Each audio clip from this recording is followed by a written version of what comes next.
ng kinilig kamakailan lamang nang ibahagi ni Rufa Gutierrez ang nasabing mensahe sa kanya ng dating asawa na si Ilmas Bectas. Ito'y matapos ngang tahasan na yayain na mag-date ni Ilmas Bectas itong si Rufa Gutierrez. Hindi naman makapaniwala si Rufa Gutierrez at tinanong pa nito si Ilmas kung totoo ba ang sinasabi nito. At hayagan nga na inamin ni Ilmas Bectas na totoo ang kanyang sinasabi. Ayon naman kay Rufa, ikaw na lang ang umuwi dito sa Pilipinas. At mukhang uuwi nga sa Pilipinas itong si Ilmas. May announcement din kasi si Ilmas na totoo nga ang mga naglalabasang chika at dadalawin niya sa Pilipinas si Rufa. So pinalalabas nga daw ngayon na di umano ay break na itong si Rufa Gutierrez at Herbert Bautista o mas kilalang si Bistek. Naglalabasan nga ngayon na tila magkakabalikan ang dating mag-asawa na sila Rufa Gutierrez at ang kanyang husband or ex-husband na si Ilmas Bectas. Mula sa naging artikulo ng Abante. Iniintriga nga daw ngayon ang di umano ay hiwalayan nila Bistek at ni Rufa Gutierrez. Nagsalita lang daw si Rufa Gutierrez tungkol sa sinabi ng ex-husband niyang si Ilmas Bectas na gusto nito na pakasalan siya uli at niyaya pa nga siya at ang mga anak niyang sina Lorena at Venice na mamasyal sa Europe. Nag 1+1 na ang iba. May announcement din kasi si Elias na si Ilmas na totoo nga ang mga naglalabasang chika at dadalawin nga niya sa Pilipinas si Rufa.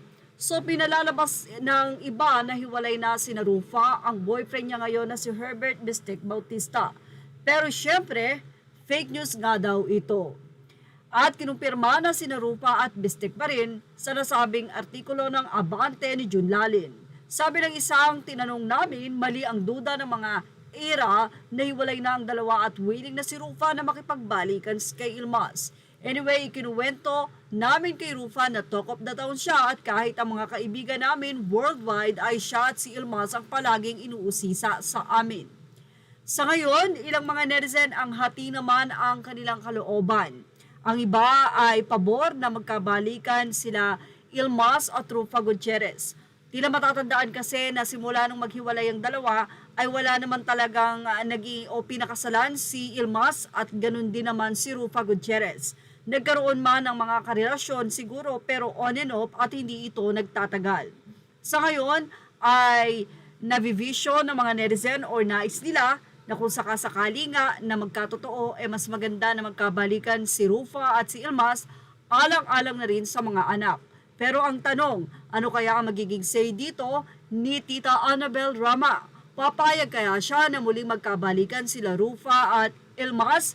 Sa katunayan, na alam niya na tila may pinagdaanang hindi maganda noon si Rufa, kaya ito ay napilitang makipagdiborsyo kay Ilmas at bumalik at umuwi dito ng Pilipinas. Ganun pa man, sabi nga darating ang panahon, doon magkakaalaman, mukhang talagang love na love ni Ilmas ang kanyang ex-wife na si Rufa Gutierrez. Ang tanong, kung sakaling pupunta dito si Ilmas, magkakaroon nga ba ng bonding ang pamilya?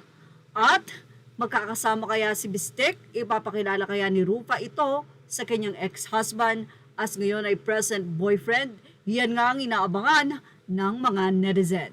Well, ano masasay mo dito? Tita Annabel Rama? Yan ang ating showbiz now update. Thank you for watching. Please like, share, and subscribe. Images are all credit to the rightful owners.